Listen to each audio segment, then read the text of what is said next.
नमस्कार मित्रांनो मित्रांनो बार्टी TRTI सारथी त्यानंतर महाज्योती ARTI या सर्व योजनांचे ॲप्लिकेशन सुरू झालेले आहेत। तर या योजनांसाठी ऑनलाईन ॲप्लिकेशन कशा पद्धतीने करावे, डॉक्युमेंट्स कोणकोणते लागणार आहेत, त्यानंतर शैक्षणिक पात्रता कोणती लागणार आहे, तरी संपूर्ण माहिती आपण या व्हिडिओमध्ये बघणार आहे। तर ज्या विद्यार्थ्यांना या योजनांसाठी ॲप्लिकेशन करायचं असेल तर व्हिडिओ नक्की शेवटपर्यंत बघा, मग संपूर्ण प्रोसेस समजून घ्या आणि त्याच्यानंतरच ॲप्लिकेशन करा। ओके, तर सगळ्यात पहिले तुम्हाला बार्टीची तुम्हाला ऑफिशियल वेबसाईट तुम्हाला ओपन करून घ्यायची आहे। ओके, तर barti.in अशा पद्धतीने गुगलला सर्च करा। ओके, वेबसाईट येऊन जाईल, ही वेबसाईट ओपन करा। तुम्ही इथे बघू शकता doctor Babasaheb Ambedkar research and training institute Pune. Okay, तर अशा पद्धतीने ही वेबसाईट ओपन होईल। तर वेबसाईटला आल्यानंतर सगळ्यात पहिले तुम्हाला इथे अनाउन्समेंटमध्ये तुम्हाला इथे इम्पॉर्टंट इन्स्ट्रक्शनची तुम्हाला इथे लिंक दिलेली आहे। ओके, तर यावरती क्लिक करायचं आहे। तर तुम्हाला इथे important instructions regarding filling the online application यावरती क्लिक करायचं आहे। त्यानंतर अशा पद्धतीने PDF ओपन होईल। ओके, तर याच्यामध्ये तुम्हाला जी माहिती दिलेली आहे ती माहिती तुम्हाला वाचून घ्यायची आहे आणि त्याच्यानंतर तुम्हाला ऑनलाईन ॲप्लिकेशन करायचे आहेत। ओके, तर आपण पुढे ऑनलाईन ॲप्लिकेशनची प्रोसेस बघणारच आहे, पण त्याच्या आधी तुम्हाला या PDF मध्ये जी माहिती दिलेली आहे ती माहिती तुम्हाला वाचून घ्यायची आहे आणि त्याच्यानंतरच ॲप्लिकेशन करायचे आहेत। ओके, तर मित्रांनो तुम्हाला माहिती असेल या योजनांचा लाभ घ्यायचा असेल तर तुम्हाला एक CET द्यावी लागते, कॉमन एंट्रन्स टेस्ट। ओके, त्यानंतर तुम्हाला मिळालेल्या मार्क्सनुसार तुम्हाला तुमच्या या ठिकाणी मेरिट लिस्ट लावली जाते। ओके, आणि त्याच्यानंतर तुमचं डॉक्युमेंट व्हेरिफिकेशन होतं आणि त्याच्यानंतर तुमचं सिलेक्शन केलं जातं। ओके, तर अशा पद्धतीने ही प्रोसेस असणार आहे। तर इथे तुम्हाला ऑनलाईन ॲप्लिकेशन करण्यासंदर्भात महत्त्वाच्या तुम्हाला सूचना दिलेल्या आहेत। ओके, तर ह्या वाचून घ्यायच्या आहेत। तर इथे तुम्हाला सगळ्यात पहिली सूचना दिलेली आहे, ऑनलाईन ॲप्लिकेशन करताना तुम्हाला सर्व माहिती वाचून व्यवस्थित माहिती तुम्हाला भरायची आहे। ओके, ॲप्लिकेशन फॉर्म भरल्यानंतर तुम्ही माहिती चुकवली ओके तर तुम्हाला परत अर्ज करता येणार नाही, तर हा पॉईंट लक्षात ठेवायचा आहे। त्यामुळे तुम्हाला व्यवस्थित अर्ज भरायचा आहे ऑनलाईन ॲप्लिकेशन। ओके, तर एका वेळेस तुम्हाला एकच अर्ज करता येणार आहे, तर हा पॉईंट लक्षात ठेवायचा आहे। तर तुम्हाला जर दुसऱ्या एक्झामसाठी ॲप्लिकेशन करायचं असेल तर तुम्ही पहिल्या एक्झामसाठी जेव्हा ॲप्लिकेशन करणार आहात ओके तेव्हा तुम्हाला एक लॉगिन ID पासवर्ड तुम्हाला भेटेल। ओके, तर त्याचाच वापर करून तुम्हाला दुसऱ्या एक्झामसाठी ऑनलाईन ॲप्लिकेशन करायचं आहे। ओके, तुम्हाला इथे परत रजिस्ट्रेशन करता येणार नाही, तर हा पॉईंट लक्षात ठेवायचा आहे। त्यानंतर उमेदवार हा महाराष्ट्राचा रहिवासी असावा। ओके, आणि तुमच्याकडे ऑनलाईन ॲप्लिकेशन करताना डोमासाईल सर्टिफिकेट असलं पाहिजे, तर हा पॉईंट लक्षात ठेवायचा आहे। ओके, त्यानंतर बार्टी सारथी महाज्योती TRTI RT संस्थांमार्फत राबवण्यात येणाऱ्या प्रशिक्षणासाठी प्रवेश परीक्षा अर्ज करते वेळेस उमेदवाराकडे जातीचे प्रमाणपत्र असणे अनिवार्य आहे। तर तुमच्याकडे कास्ट सर्टिफिकेट असलं पाहिजे ऑनलाईन ॲप्लिकेशन करताना। ओके, तर जे विद्यार्थी SC कॅटेगरीचे आहेत त्यांनी बार्टी संस्थेमार्फत अर्ज करायचे आहेत। ओके, त्यानंतर जे ओपन कॅटेगरीचे विद्यार्थी आहेत EWS आणि SEBC या कॅटेगरीचे जे विद्यार्थी आहेत त्यांनी सारथी या पोर्टलमार्फत तुम्हाला अर्ज करायचे आहेत। त्यानंतर जे OBC कॅटेगरीचे विद्यार्थी असतील, त्यानंतर VGT कॅटेगरीचे विद्यार्थी असतील, SBC कॅटेगरीचे विद्यार्थी असतील म्हणजे स्पेशल बॅकवर्ड क्लास ओके, तर त्या विद्यार्थ्यांनी महाज्योती या संस्थेमार्फत अर्ज करायचे आहेत। त्यानंतर जे ST कॅटेगरीचे विद्यार्थी असतील त्यांनी TRTI या संस्थेमार्फत अर्ज करायचे आहेत। ओके, त्यानंतर जे मातंग समाजाचे विद्यार्थी असतील त्यांनी RT या संस्थेमार्फत अर्ज करायचे आहेत। ओके, त्यानंतर पुढे ST कॅटेगरीच्या विद्यार्थ्यांसाठी महत्त्वाची इथे सूचना दिलेली आहे। तर TRTI करिता ऑनलाईन अर्ज करताना अनुसूचित जमातीच्या उमेदवाराकडे वैधता प्रमाणपत्र म्हणजे कास्ट व्हॅलिडिटी असणे बंधनकारक आहे। ओके, जर तुमच्याकडे कास्ट व्हॅलिडिटी नसेल ओके तुम्ही जर ॲप्लिकेशन केले असेल तरीसुद्धा तुम्ही इथे ॲप्लिकेशन करू शकता। ओके, पण तुम्हाला डॉक्युमेंट व्हेरिफिकेशन वेळेस तुम्हाला ओरिजिनल कास्ट व्हॅलिडिटी लागणार आहे, तर हा पॉईंट लक्षात ठेवायचा। ओके, तर तुम्हाला जर ऑनलाईन ॲप्लिकेशन करायचं असेल तर आता तुमच्याकडे जर कास्ट व्हॅलिडिटी नसेल तरीसुद्धा तुम्ही इथे ॲप्लिकेशन करू शकता। ओके, पण डॉक्युमेंट व्हेरिफिकेशनच्या वेळेस तुम्हाला ओरिजिनल कास्ट व्हॅलिडिटी लागणार आहे, तर हा पॉईंट लक्षात ठेवायचा। ओके, आणि त्यानंतर तुम्हाला जर या योजनांचा लाभ घ्यायचा असेल तर तुमचं उत्पन्न 8 लाखाच्या खाली असलं पाहिजे। ओके, तरच तुम्ही ते लाभ घेऊ शकता। जर 8 लाखापेक्षा जास्त असेल तर तुम्हाला इथे लाभ घेता येणार नाही, तर हा पॉईंट लक्षात ठेवायचा आहे। त्यानंतर सारथीमार्फत राबवण्यात येणाऱ्या योजनेसाठी ऑनलाईन अर्ज भरताना उमेदवाराकडे उत्पन्न दाखला मागील 3 वर्षाचा तहसीलदार यांच्या सहीने निर्गमित केलेला किंवा नॉन क्रिमिनल दाखला असणे बंधनकारक आहे। ओके, तर जे विद्यार्थी सारथीमार्फत अर्ज करणार आहेत त्यांच्यासाठी हा महत्त्वाचा पॉईंट आहे। त्यानंतर जे विद्यार्थी महाज्योतीमार्फत अर्ज करणार आहेत त्यांच्याकडे नॉन क्रिमिनल सर्टिफिकेट असलं पाहिजे। ओके, तर हा पॉईंट लक्षात ठेवायचा आहे। दिव्यांग उमेदवार जर असतील तर तुमच्याकडे दिव्यांगाचं सर्टिफिकेट असलं पाहिजे। जर तुम्ही अनाथ असाल तर तुमच्याकडे अनाथ असेल तर तुमच्याकडे सर्टिफिकेट असलं पाहिजे। ओके, तर इथे तुम्हाला डिपार्टमेंटचं नाव सुद्धा दिलेलं आहे, या डिपार्टमेंटचं तुमच्याकडे सर्टिफिकेट असलं पाहिजे। त्यानंतर शासकीय सेवेत असणाऱ्या उमेदवाराला इथे लाभ घेता येणार नाही, तर हा पॉईंट लक्षात ठेवायचा आहे। तर तुम्ही जर गव्हर्नमेंटचे एम्प्लॉय असाल तर तुम्हाला इथे लाभ घेता येणार नाही, तर हा पॉईंट लक्षात ठेवायचा आहे। त्यानंतर मित्रांनो ऑनलाईन ॲप्लिकेशन फॉर्म भरल्यानंतर तुम्हाला फॉर्म डाउनलोड करून घ्यायचा आहे। ओके, तुम्हाला त्याची प्रिंट काढून घ्यायची आहे। नंतर तुम्हाला प्रिंट काढता येणार नाही, तर हा पॉईंट लक्षात ठेवायचा आहे। तुम्ही ॲप्लिकेशन केल्यानंतर लगेच तुम्हाला प्रिंट काढून घ्यायची. ओके, तुम्हाला डॉक्युमेंट व्हेरिफिकेशन वेळेस तुम्हाला तो लागणार आहे, तर हा पॉईंट लक्षात ठेवायचा आहे. त्यानंतर तुम्हाला इथे तुमच्या एक्झाम सेंटरबद्दल तुम्हाला इथे माहिती दिलेली आहे, तर ही माहिती तुम्ही वाचून घ्यायची आहे. ओके, पुढे तुम्हाला युजर आय डी आणि पासवर्ड तुम्हाला व्यवस्थित सांभाळून ठेवायचा आहे. ओके, तुम्हाला इथे महत्त्वाचा पॉईंट दिलेला आहे. त्यानंतर ऑनलाईन ॲप्लिकेशन फॉर्म काळजीपूर्वक भरावा, त्यामध्ये स्वतःचा आधार क्रमांक आणि मोबाईल नंबर काळजीपूर्वक तुम्हाला भरायचा आहे. ओके, त्यानंतर तुम्ही जर खोटे डॉक्युमेंट जर अपलोड केले तर तुमच्यावरती कारवाई केली जाऊ शकते, तर हा पॉईंट लक्षात ठेवायचा आहे. ओके, त्यानंतर तुम्हाला या एक्झामबद्दल जी माहिती आहे, ओके, तुमच्या हॉल तिकीटची, तर तुम्हाला या वेबसाईटला तुम्हाला देण्यात येईल. तर मित्रांनो, या योजनांचे जे सगळे अपडेट आहेत तुम्हाला याच वेबसाईटला भेटतील. ओके, तर हा पॉईंट लक्षात ठेवायचा आहे. त्यानंतर एकापेक्षा जास्त योजनेसाठी ऑनलाईन अर्ज केल्यास प्रसिद्ध वेळापत्रकानुसार ऑनलाईन परीक्षेसाठी परीक्षा केंद्रावर वेळेत उपस्थित राहण्याची सर्व जबाबदारी उमेदवाराची राहील. याबाबत कोणत्याही प्रकारे परीक्षा केंद्र व परीक्षेचा निर्धारित वेळेत बदल करण्यात येणार नाही, तर याची नोंद घ्यावी. ओके, तर मित्रांनो, तुम्ही जर 2 वेगवेगळ्या एक्झामसाठी जर ॲप्लिकेशन केलं, ओके, आणि जर तुमची एक्झाम जर एकाच दिवशी आली तर तुम्हाला कोणती तरी एकच एक्झाम देता येईल, तर हा पॉईंट लक्षात ठेवायचा आहे. जर तुमची एक्झाम वेगवेगळ्या दिवशी जर आली, ओके, तर तुम्ही दोन्ही एक्झाम देऊ शकता. पण जर तुमची एक्झाम जर एकाच दिवशी आली, तुम्ही जर मल्टिपल अर्ज केले असतील आणि तुमची एक्झाम जर एकाच दिवशी आली, तर कोणती एक्झाम द्यायची हे सर्व जबाबदारी तुमची असेल. ओके, तुम्हाला जी एक्झाम द्यायची असेल ती एक्झाम तुम्ही देऊ शकता.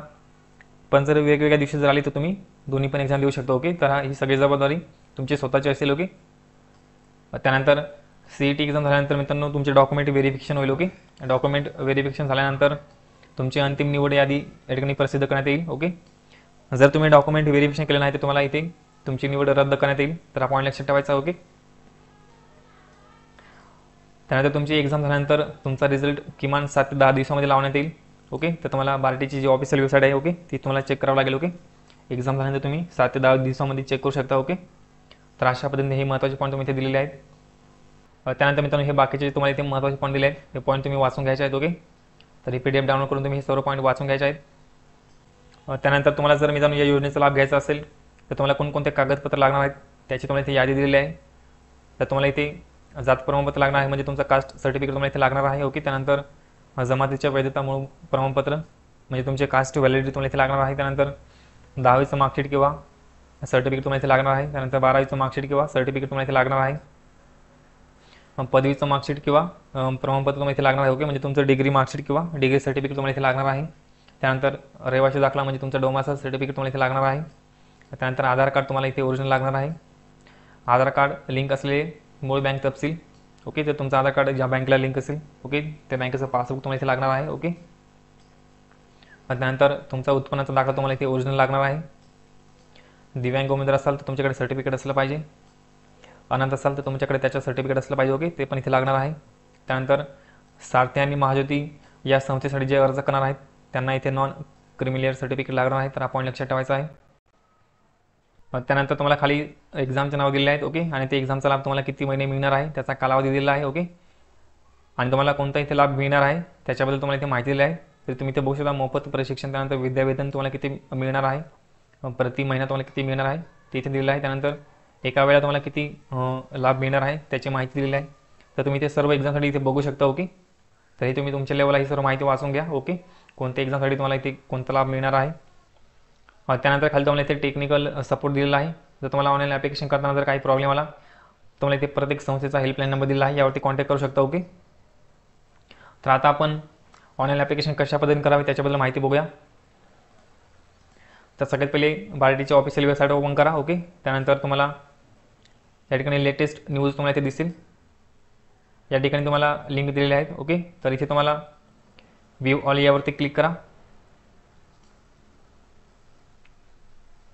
तर तुम्ही इथे बघू शकता तुम्हाला इथे सर्व लिंक दिलेले आहेत. ओके, तर तुम्हाला इथे बार्टीची वेबसाईट दिलेली आहे, त्यानंतर TRTIची वेबसाईट दिलेली आहे, त्यानंतर इथे सारथीची तुम्हाला वेबसाईट दिलेली आहे, खाली तुम्हाला महाज्योतीची वेबसाईट दिलेली आहे आणि त्याच्या खाली तुम्हाला इथे ARTIची वेबसाईट दिलेली आहे. ओके, तर तुम्हाला ज्या संस्थेसाठी अर्ज करायचा असेल त्यावरती क्लिक करायचं आहे. ओके, ऑनलाईन फॉर्म भरण्याची प्रोसेस सेम असणार आहे, तर हा पॉईंट लक्षात ठेवायचा आहे. ओके, फक्त तुमच्या कॅटेगरीनुसार तुमचे डॉक्युमेंट तुम्हाला इथे लागणार आहेत. ओके, तर तुम्हाला ज्या योजनेसाठी ॲप्लिकेशन करायचं असेल त्यावरती क्लिक करा. त्यानंतर अशा पद्धतीने इंटरफेस येईल. ओके, त्यानंतर अशा पद्धतीने इंटरफेस येईल. ओके, तर मित्रांनो ही योजना कोणकोणत्या एक्झामसाठी सध्या चालू आहे. ओके, तुम्हाला हे चेक करायचं असेल तुम्ही इथे ॲडव्हर्टाइजमेंट यावरती क्लिक करा. तुम्हाला इथे एक्झामचे नाव दिसत असेल. ओके, तर या सर्व एक्झामसाठी मित्रांनो ही योजना चालू आहे. ओके, तर इथे मी TRTIची वेबसाईट ओपन केलेली आहे. ओके, तर तुम्ही इथे बार्टीची वेबसाईट ओपन करू चेक करू शकता. ओके, तर अशा पद्धतीने वेबसाईट ओपन करून तुम्ही चेक करू शकता की कोणकोणत्या एक्झामसाठी सध्या योजना चालू आहे. ओके,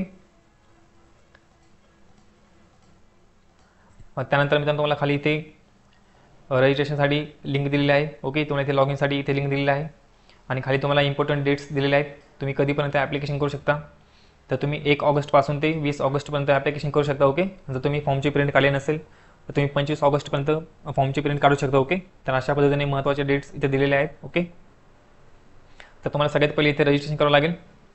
तर तुम्हाला इथे रजिस्ट्रेशनचा ऑप्शन दिला आहे किंवा तुम्हाला खाली सुद्धा इथे रजिस्टरचा ऑप्शन दिला आहे किंवा तुम्हाला इथे खाली सुद्धा अजून किंवा तुम्हाला इथे सुद्धा रजिस्ट्रेशनचा ऑप्शन दिला आहे. ओके, तर यावरती क्लिक करा. त्यानंतर अशा पद्धतीने इंटरफेस येईल. तर इथे रजिस्ट्रेशन फॉर्म ओपन झालेला आहे. ओके, तर इथे सगळ्यात पहिले तुम्हाला तुमचं नाव फिल करायचं आहे. तर तुमच्या 10वीच्या मार्कशीटवरती जे नाव आहे तेच नाव तुम्हाला इथे फिल करायचं आहे. ओके,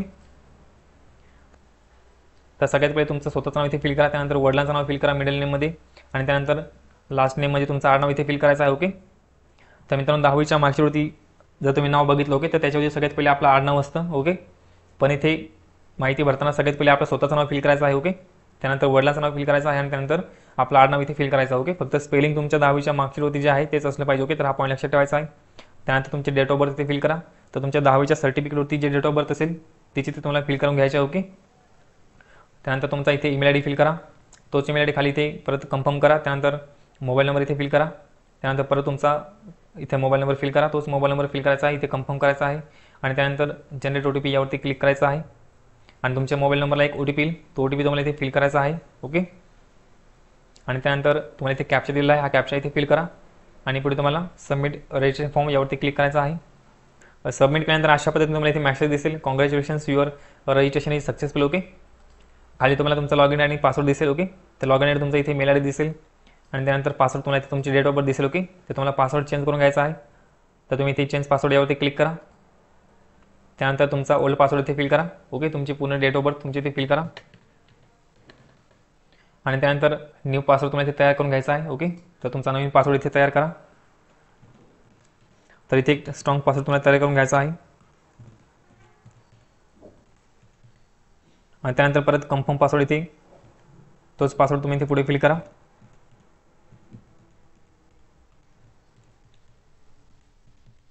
आणि त्यानंतर चेंज पासवर्ड यावरती क्लिक करायचं आहे. तर अशा पद्धतीने पासवर्ड चेंज सक्सेसफुली असा मेसेज येईल तुम्हाला. ओके, इथे ओके ऑप्शनवरती क्लिक करा. त्यानंतर लॉग इन करायचं आहे तुम्हाला इथे. तर इथे तुमचा मेल ID आणि तुम्ही आता जो पासवर्ड तयार केलेला आहे तो पासवर्ड इथे फिल करा आणि पुढे तुम्हाला साइन इन यावरती क्लिक करायचं आहे. त्यानंतर मित्रांनो अशा पद्धतीने इंटरफेस येईल. तर इथे तुम्हाला तुमचा लॉगिन ID दिसेल. ओके, तुम्हाला इथे खाली स्क्रोल करायचं आहे. तुम्हाला आता ॲप्लिकेशन फॉर्म इथे ओपन झालेला आहे. ओके, तुम्हाला ही माहिती आता भरावी लागेल. तर इथे खाली स्क्रोल करा.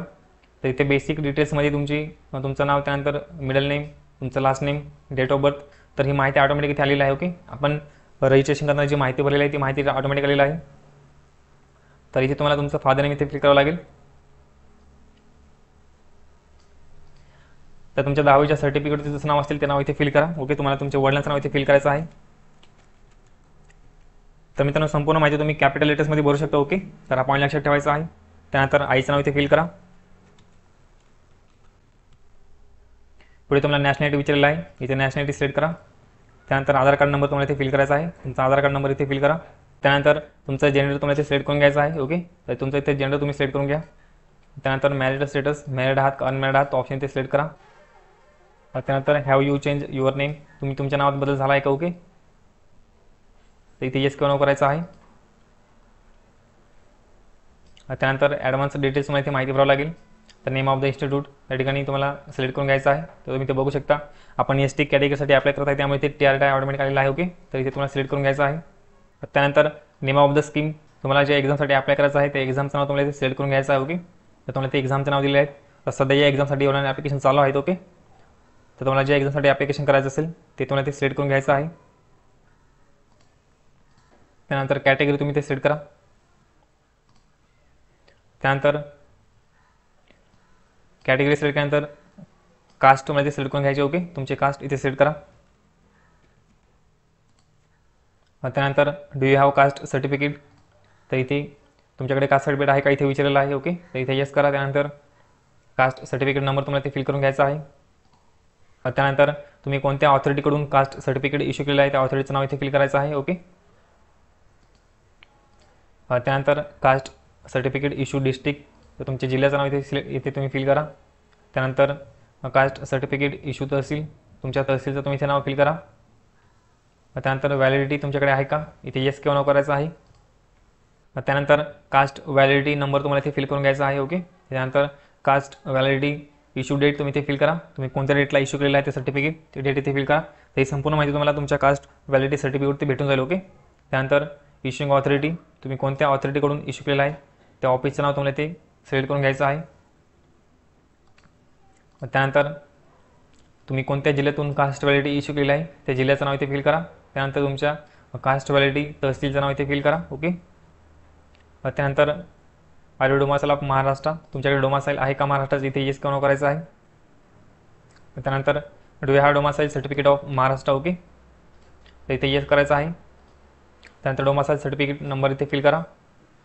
त्यानंतर तुम्ही कोणत्या ऑथॉरिटीकडून डोमासाईल सर्टिफिकेट इश्यू केलं आहे त्या ऑथॉरिटीचं नाव इथे फिल करा. तर तुम्हाला हे मित्रांनो तुमच्या सर्टिफिकेटवरती भेटून जाईल. ओके, तर तुम्हाला ते सिलेक्ट करून घ्यायचं आहे. त्यानंतर are you physically disable person, तुम्ही अपंग उमेदवार आहे का, जर असाल तर येस करा, नाही तर नो करायचं आहे. त्यानंतर आर यू ऑर्फन चाइल्ड, तुम्ही अनाथ आहे का, असाल तर येस करा, नाही तर नो करायचं आहे. त्यानंतर तुम्ही जर TRTI मार्फत याच्या आधी जर एखाद्या कॉम्पिटेटिव्ह एक्झामचा तुम्ही लाभ घेतला असेल, ओके, तर त्याच्याबद्दल तुम्हाला ती माहिती विचारलेली आहे. ओके, तर इथे येस किंवा नो करायचं आहे. तर आता मी ज्या उमेदवाराचा फॉर्म भरत आहे, ओके, तर त्यांनी याच्या आधी TRTI मार्फत कोणत्याही कॉम्पिटेटिव्ह एक्झामचा लाभ घेतलेला नाही, त्यामुळे इथे मी नो करत आहे. पुढे तुम्हाला आर यू गव्हर्नमेंट एम्प्लॉई ती विचारलेलं आहे. ओके, तुम्ही सरकारी कर्मचारी आहात का, असाल तर येस करा, नाही तर नो करायचं आहे. त्यानंतर ॲन्युअल इन्कम तुम्हाला इथे सिलेक्ट करून घ्यायचं आहे.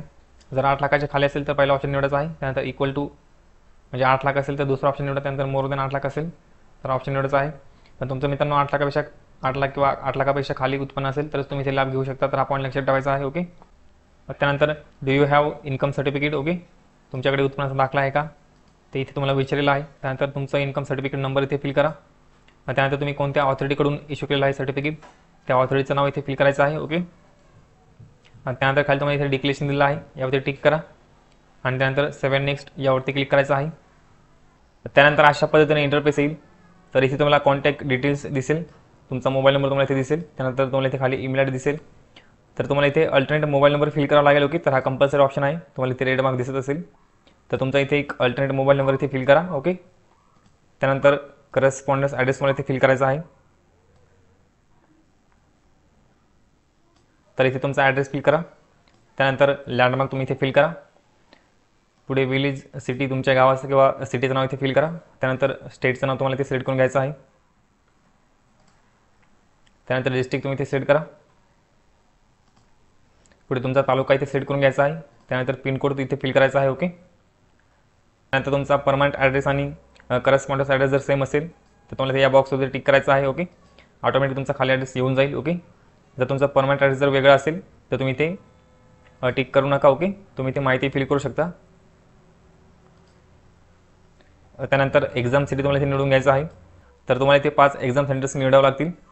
तर तुम्ही इथे जे 5 एक्झाम सेंटर्स निवडणार आहात, ओके, तर तुम्ही जेवढ्या एक्झामसाठी अप्लाय करणार आहात त्या सर्व एक्झामसाठी मित्रांनो हे 5 एक्झाम सेंटर कन्सिडर केले जाणार आहेत. ओके, त्यामुळे तुम्हाला जे एक्झाम सेंटर्स जवळ पडणार आहेत ते एक्झाम सेंटर तुम्ही इथे निवडून घ्यायचे आहेत. ओके, तर इथे 5 एक्झाम सेंटर्स निवडून घ्या.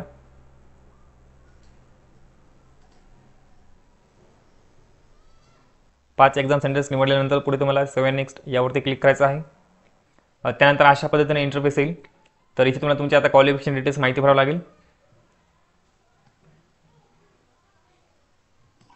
तर सगळ्यात पहिले तुम्हाला इथे 10वीची माहिती भरावं लागेल. ओके, तर इथे क्लिक करा. त्यानंतर इथे तुम्हाला स्ट्रीम विचारलेलं आहे. तर इथे जनरल, त्यानंतर वोकेशनल, नॅशनल ओपन स्कूल, त्यानंतर स्टेट ओपन स्कूल, त्यानंतर अदर अशा ऑप्शन दिलेले आहेत. ओके, तर माझं स्टेट बोर्ड झालेलं आहे त्यामुळे इथे मी आता जनरल सिलेक्ट करत आहे. ओके, त्यानंतर इयर ऑफ पासिंग तुम्हाला इथे सिलेक्ट करून घ्यायचं आहे. त्यानंतर बोर्डचं नाव तुम्ही इथे सिलेक्ट करून घ्या. तर इथे तुम्हाला सर्व बोर्डचे नाव दिलेले आहे. ओके, तर तुमचा जो बोर्ड असेल त्या बोर्डचं नाव तुम्ही इथे सिलेक्ट करून घ्या. ओके, तर माझा स्टेट बोर्ड आहे त्यामुळे इथे मी महाराष्ट्र स्टेट बोर्ड सिलेक्ट करत आहे. त्यानंतर 10वीला असताना तुम्हाला CGPA होती की पर्सेंटेज होती तो ऑप्शन इथे सिलेक्ट करून घ्यायचा आहे. ओके, जर तुम्हाला CGPA असतील तर इथे क्लिक करा. त्यानंतर तुम्हाला इथे CGPA क्लिक करावं लागतील. ओके, जर तुमचे पर्सेंटेज असतील तर पर्सेंटेजवरती क्लिक करा. ओके, त्यानंतर तुम्हाला किती मार्क्स पडले ते मार्क्स इथे फिल करा. तर इथे टोटल मार्क्स किती होते ते इथे फिल करायचे आहेत. आणि पुढे तुम्हाला किती मार्क्स मिळाले ते इथे फिल करा. पुढे तुमचे पर्सेंटेज ऑटोमॅटिक येऊन जातील. ओके, त्यानंतर 12वीची माहिती भरावी लागेल. जर तुम्ही 12वी केली नसेल, तुम्ही जर डिप्लोमा केला असेल तर त्याची माहिती इथे भरू शकता तुम्ही. ओके, तर इथे 12वी किंवा त्याच्या इक्विव्हॅलंट तुम्हाला इथे विचारलेलं आहे. ओके, तर इथे तुम्ही कशामधून 12वी कंप्लीट केली आहे ती माहिती इथे भरा. त्यानंतर इयर ऑफ पासिंग इथे सिलेक्ट करून घ्या. त्यानंतर बोर्डचं नाव इथे सिलेक्ट करा. त्यानंतर 12वीला असताना CGPA होती की पर्सेंटेज होती तो ऑप्शन इथे सिलेक्ट करा. जर तुम्हाला पर्सेंटेज असतील तर तुम्हाला इथे किती मार्क्स टोटल होते ते इथे फिल करा. आणि त्यानंतर पुढे तुम्हाला किती मार्क्स मिळाले ते इथे फिल करायचे आहेत.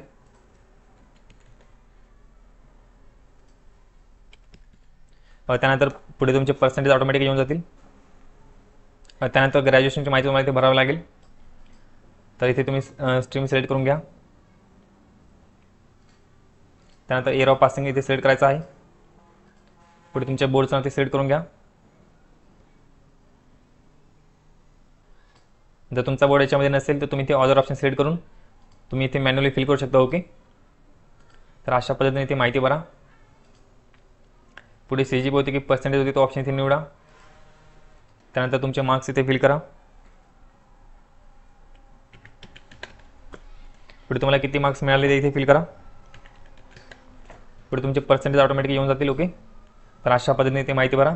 जर तुम्ही पोस्ट ग्रॅज्युएशन केलं असेल तर इथे माहिती भरून घ्यायची तुम्हाला. ओके, त्यानंतर have sufficient computer efficiency with a diploma course or degree in this affair. Okay, तर अशा पद्धतीने तुम्हाला इथे विचारलेलं आहे. तर तुमचा डिप्लोमा किंवा डिग्रीसोबत तुम्हाला कम्प्युटरचं पण नॉलेज असलं पाहिजे. ओके, तर असं त्याने इथे विचारलेलं आहे. तर आता आपण IBPS बँकिंग या एक्झामसाठी अप्लाय करत आहे, त्यामुळे हा प्रश्न इथे विचारलेला आहे. ओके, पण तुम्ही जर दुसऱ्या एक्झामसाठी जर अप्लाय करत असाल तर कदाचित तुम्हाला हा प्रश्न इथे विचारला नाही जाणार. ओके, तर हा पॉईंट लक्षात ठेवायचा आहे. तर इथे येस किंवा नो करायचं आहे. त्यानंतर 7 नेक्स्ट यावरती क्लिक करा. त्यानंतर अशा पद्धतीने इंटरफेस येईल. तर आता तुम्हाला इथे डॉक्युमेंट्स अपलोड करावे लागतील. तर सगळ्यात पहिले तुम्हाला इथे तुमचा फोटो अपलोड करावा लागेल. ओके, तर फोटोची साईज 100 KB आत असली पाहिजे. त्यानंतर इथे सिग्नेचर तुम्हाला अपलोड करावं लागेल. सिग्नेचरची साईज 80 KB आत असली पाहिजे. ओके, तर तुम्ही इथे बघू शकता, तुम्हाला इथे दिसत असेल. त्यानंतर तुम्हाला इथे 10वीचं मार्कशीट किंवा सर्टिफिकेट तुम्हाला इथे अपलोड करावं लागेल. ओके, तर फोटो आणि सिग्नेचर सोडून तुम्हाला बाकीचे डॉक्युमेंट PDF फॉर्मॅटमध्ये अपलोड करावं लागतील. ओके, तर इथे तुम्हाला दिलेलं आहे. इथे फोटो आणि सिग्नेचर JPG फॉर्मॅट दिलेला आहे. ओके, तुम्ही इथे बघू शकता. तर हे डॉक्युमेंट तुम्ही सेव्ह करून ठेवायचे आहेत. ओके, तुमच्या फाईलमध्ये. आणि त्याच्यानंतर तुम्हाला फॉर्म भरायचा आहे. तर इथे डॉक्युमेंटची साईज तुम्हाला 300 KB दिलेली आहे. ओके, 300 KB आतच तुम्हाला डॉक्युमेंटची साईज करून ठेवायची. ओके, तर हा पॉईंट लक्षात ठेवायचा आहे. त्यानंतर 12वीचं तुम्हाला मार्कशीट किंवा सर्टिफिकेट इथे अपलोड करायचं आहे. ओके, त्यानंतर ग्रॅज्युएशन मार्कशीट तुम्हाला इथे अपलोड करायचं आहे. मार्कशीट किंवा सर्टिफिकेट अपलोड करा. त्यानंतर डोमासाइज सर्टिफिकेट तुम्हाला इथे अपलोड करावं लागेल. तर मित्रांनो, सर्व डॉक्युमेंट्स तुम्हाला ओरिजिनल डॉक्युमेंट अपलोड करून घ्यायचे आहेत. ओके, तर हा पॉईंट लक्षात ठेवायचा आहे. त्यानंतर आधार कार्ड तुम्हाला इथे अपलोड करायचं आहे. तर मित्रांनो, आधार कार्ड अपलोड करताना आधार कार्डची फ्रंट साईड आणि बॅक साईड एकाच पेजवर घेऊन तुम्हाला त्याची PDF बनवायची. ओके, तर हा पॉईंट लक्षात ठेवायचा आहे. आधार कार्डच्या दोन्ही पण साईड त्याच्यावरती आल्या पाहिजे आणि त्याच्यानंतर तुम्हाला इथे अपलोड करायचं आहे. तर हा पॉईंट लक्षात ठेवायचा आहे. त्यानंतर कास्ट सर्टिफिकेट इथे अपलोड करा. त्यानंतर कास्ट व्हॅलिडिटी तुम्हाला इथे अपलोड करावं लागेल. तर मित्रांनो, डॉक्युमेंट अपलोड करताना एक पॉईंट लक्षात ठेवायचा आहे. तुमच्या कॅटेगरीनुसार, तुमच्या एज्युकेशन क्वालिफिकेशननुसार तुम्हाला इथे डॉक्युमेंट अपलोड करण्यासाठी ऑप्शन येतील. ओके, तर हा पॉईंट लक्षात ठेवायचा आहे. त्यानंतर 3 इयर्स इन्कम सर्टिफिकेट तुम्हाला इथे विचारलेलं आहे. तर इथे तुमचं इन्कम सर्टिफिकेट अपलोड करा आणि त्यानंतर 7 नेक्स्ट यावरती क्लिक करायचं आहे. सर्व डॉक्युमेंट अपलोड केल्यानंतर अशा पद्धतीने ग्रीन टिक दिसेल. ओके, तर तुम्ही इथे चेक करू शकता. अशा पद्धतीने ग्रीन टिक दिसेल. त्यानंतर 7 नेक्स्ट यावरती क्लिक करायचं आहे. त्यानंतर तुमच्या फॉर्मचं प्रिव्ह्यू ओपन होईल. तुम्हाला संपूर्ण माहिती चेक करून घ्यायची आहे. तुमची संपूर्ण माहिती बरोबर आहे की नाही. ओके, तर तुमची संपूर्ण माहिती व्यवस्थित चेक करून घ्या. जर तुमची संपूर्ण माहिती बरोबर असेल तर खाली तुम्हाला इथे सबमिटचं ऑप्शन दिलेलं आहे. ओके, जर तुमची माहिती चुकली असेल तर तुम्ही ते मॉडिफाय यावरती क्लिक करा आणि तुमची माहिती तुम्ही चेंज करून घ्यायची. ओके, सबमिट केल्यानंतर तुम्हाला कोणत्याही पद्धतीने माहिती चेंज करता येणार नाही. त्यामुळे तुमची माहिती व्यवस्थित चेक करून घ्या. तुमची संपूर्ण माहिती बरोबर असेल तर तुम्हाला सबमिटवरती क्लिक करायचं आहे. ओके, तर इथे क्लिक करा. त्यानंतर अशा पद्धतीने तुम्हाला इथे एक मॅसेज दिसेल. तर तुम्ही सबमिट केल्यानंतर तुम्हाला कोणत्याही पद्धतीने नंतर माहिती चेंज करता येणार नाही. ओके, तर तुम्हाला अशा पद्धतीने तुम्हाला इथे मॅसेज दिसेल. तर इथे ओके ऑप्शनमध्ये क्लिक करा. त्यानंतर अशा पद्धतीने इंटरफेस येईल. तर तुम्ही इथे बघू शकता आपला फॉर्म सबमिट झालेला आहे. तुम्हाला इथे ॲप्लिकेशन आयडी दिसेल. त्यानंतर तुम्ही कोणत्या स्कीमसाठी अप्लाय केलेलं आहे त्या स्कीमचं नाव दिसेल. तर इथे आपण IBPS साठी अप्लाय केलेलं आहे. ओके, तर इथे स्कीमचं नाव दिसत आहे. त्यानंतर तुम्हाला इथे प्रिंटचं ऑप्शन दिलेलं आहे. यावरती क्लिक करा आणि तुम्हाला तुमच्या फॉर्मची जी प्रिंट आहे ओके ती तुम्हाला सेव्ह करून घ्यायची आहे. तर इथे खाली तुम्हाला प्रिंटचं ऑप्शन दिलेलं आहे. यावरती क्लिक करा. त्यानंतर तुमची PDF सेव्ह करून घ्या. ओके, तर अशा पद्धतीने तुम्हाला फॉर्मची प्रिंट सेव्ह करून घ्यायची आहे. नंतर तुम्हाला मित्रांनो प्रिंट काढता येणार नाही, त्यामुळे तुमची प्रिंट लगेच तुम्ही सेव्ह करून घ्या. तुम्हाला फक्त 25 ऑगस्टपर्यंतच डेट दिलेली आहे फॉर्मची प्रिंट काढण्यासाठी. ओके, त्यानंतर गो टू डॅशबोर्ड यावरती क्लिक करा. त्यानंतर तुम्हाला जर दुसऱ्या स्कीमसाठी अप्लाय करायचं असेल तर तुम्हाला इथे ऑप्शन दिलेला आहे. इथे बघू शकता अप्लाय फॉर न्यू स्कीम, यावरती क्लिक करायचं आहे. त्यानंतर तुम्हाला ज्या दुसऱ्या स्कीमसाठी अप्लाय करायचं असेल त्यावरती क्लिक करायचं आहे.